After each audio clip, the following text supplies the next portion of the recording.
ఒక సూఫీ దర్వేష్ తన యువ శిష్యుడితో కలిసి గ్రామం వెలుపల దారిలో నడుస్తూ వెళ్తున్నాడు. అతని ముఖంలో అపారమైన ప్రశాంతత ఉంది. శిష్యుడు మాత్రం ఉత్సాహంతో, అనేక ప్రశ్నలతో నిండిన మనస్సుతో అతని వెంట నడుస్తున్నాడు. వారిద్దరూ ఒక మసీదు దగ్గరకు చేరుకున్నారు.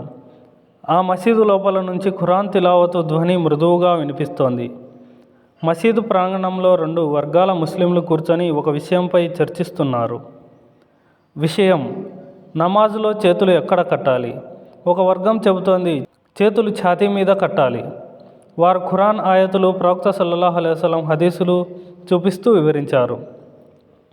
మరొక వర్గం చెబుతోంది నాభి కింద కట్టాలి. వారు కూడా తమ ఆధారాలను చూపిస్తూ శాంతంగా వివరిస్తున్నారు. ఆ చర్చలో అరుపులు లేవు, దూషణ లేదు, ఎవరూ మరొకరిని కాఫిర్ అని అనడం లేదు. గౌరవం ఉంది, వినయం ఉంది. శిష్యుడు ఆ దృశ్యాన్ని ఆసక్తిగా గమనించాడు. అతని మనసులో సందేహం మొదలైంది. గురువుగారు అని అతను మెల్లగా అడిగాడు, ఈ 2 వర్గాలలో ఎవరు సరైన దారిలో ఉన్నారు?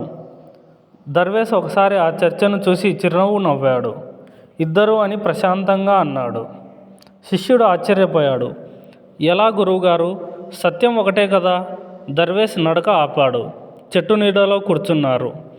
దర్వేష్ ఈ విధంగా చెప్పాడు, సత్యం ఒకటే, కానీ సత్యానికి దారులు కొన్నిసార్లు వేరువేరు ఆధారాల ద్వారా తెరుస్తాయి. వీళ్ళు తమ ఆస్తుల కోసం వాదించడం లేదు, తమ పేరు కోసం వాదించడం లేదు, తమ గర్వం కోసం వాదించడం లేదు.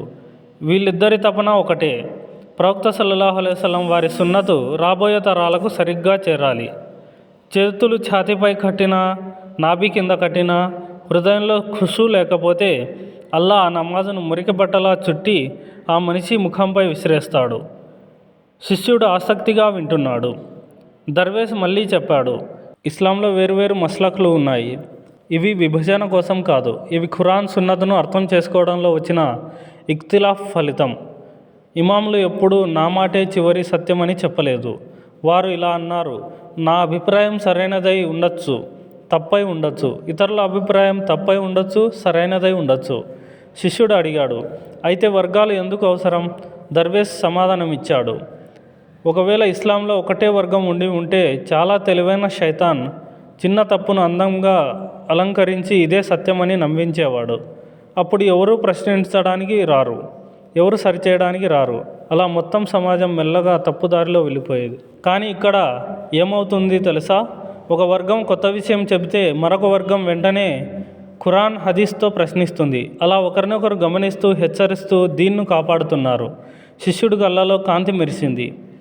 దర్వేష్ చివరి మాటలు అన్నాడు, వర్గాలు ఉండడం తప్పు కాదు, వర్గాల పేరుతో అహంకారం పెంచుకోవడమే ప్రమాదం. ఇఖ్తిలాఫ్ రహ్మత్ అవుతుంది, కానీ తఫ్రికా అజాబ్ అవుతుంది. గురువుగారు, అయితే నిజమైన ప్రమాదం ఏమిటి అని శిష్యుడు అడిగాడు. దర్వేష్ సమాధానం ఇచ్చాడు, నిజమైన ప్రమాదం మన అభిప్రాయం కోసం హృదయాన్ని కోల్పోవడం. నమాజులో చేతులు ఎక్కడ ఉన్నాయన్నది కాదు, నమాజ్ సమయంలో హృదయం ఎక్కడ ఉందన్నదే ప్రశ్న. మసీదు నుంచి అజాన్ శబ్దం వినిపించింది. దర్వేష్ శిష్యుడు ఇద్దరు వుజూ చేసి నమాజ్కు నిలబడ్డారు. శిష్యుడు చేతులు ఎక్కడ కట్టాలో క్షణం ఆలోచించాడు. ఆ తర్వాత తన గురువు మాటలు గుర్తొచ్చాయి. అతను తన చేతులు వినయంగా కట్టుకున్నాడు. కానీ ఈసారి అతని దృష్టి చేతులపై కాదు, హృదయంపై ఉంది. నమాజ్ ముగిసిన తర్వాత అతను అర్థం చేసుకున్నాడు, ఇస్లాం వర్గాల కోసం కాదు, సత్యాన్ని కాపాడే వినయం కోసం. చేతుల స్థానం కాదు, హృదయ స్థానాన్ని అల్లా చూస్తాడు. అక్కడే నిజమైన విజయం ఉంది.